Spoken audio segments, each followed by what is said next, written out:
Assalamualaikum warahmatullahi wabarakatuh. Nama saya Nadiatul Soliha, NPM 17541210004, akan mempresentasikan tentang keterekstrakan CU dan ZN dalam tanah pasca 23 tahun perlakuan limbah industri yang ditanami kangkung, Hypomeia aquatica, yang apabila tidak dikelola dengan baik dapat membahayakan lingkungan, khususnya manusia. Pengelolaan limbah berat yang tidak benar akan meninggalkan sisa yang mengakibatkan pencemaran dalam lingkungan, seperti tanah, aliran air, dan udara.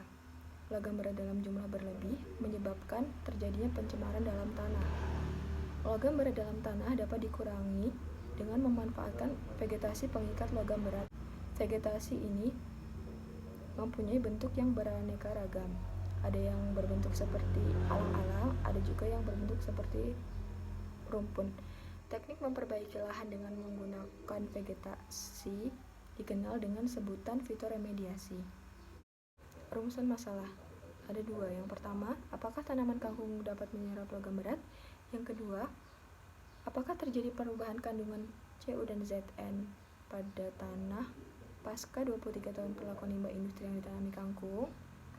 Tujuan dari penelitian ini, yang pertama, mengetahui bahwa tanaman dapat menyerap logam berat.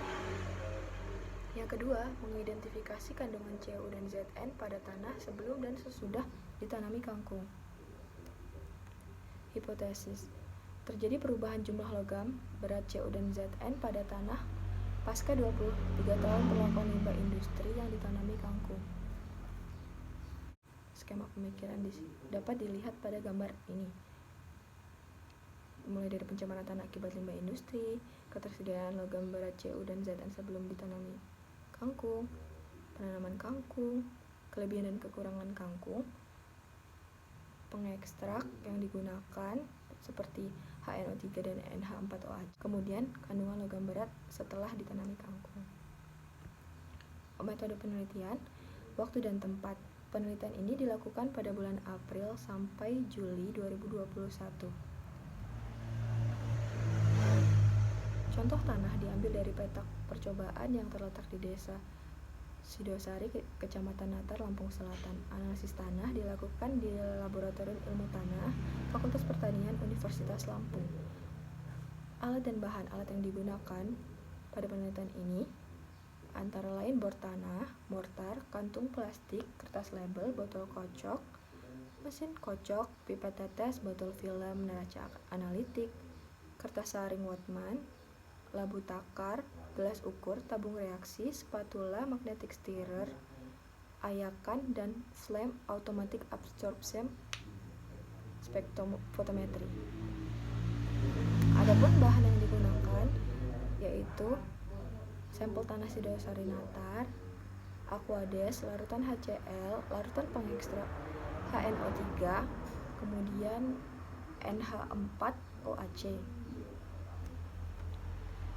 Untuk rencana percobaan, penelitian ini dilakukan dengan menggunakan rancangan acak kelompok dengan perlakuan faktorial. Semua faktor dikombinasikan 3x2x2 sehingga didapat 12 perlakuan, dan masing-masing perlakuan diulang sebanyak 3 kali sehingga terdapat 36 satuan percobaan. Masing-masing petak percobaan berukuran 4,5 meter x 4 meter dengan jarak antar petak 0,5 meter dan jarak antar kelompok 1 meter. Kemudian untuk perlakuan dapat dilihat dari petak perlakuan di sini. Selanjutnya alur percobaan. Percobaan ini diawali dengan tata letak percobaan. Kemudian mempersiapkan alat dan bahan. Selanjutnya pengambilan sampel tanah. Setelah pengambilan sampel tanah, dilakukan analisis tanah untuk mengetahui kandungan CU dan ZN pada tanah sebelum ditanami kangkung. Kemudian mempersiapkan lahan tanah untuk selanjutnya ditanami tanaman kangkung. Setelah ditanami kangkung,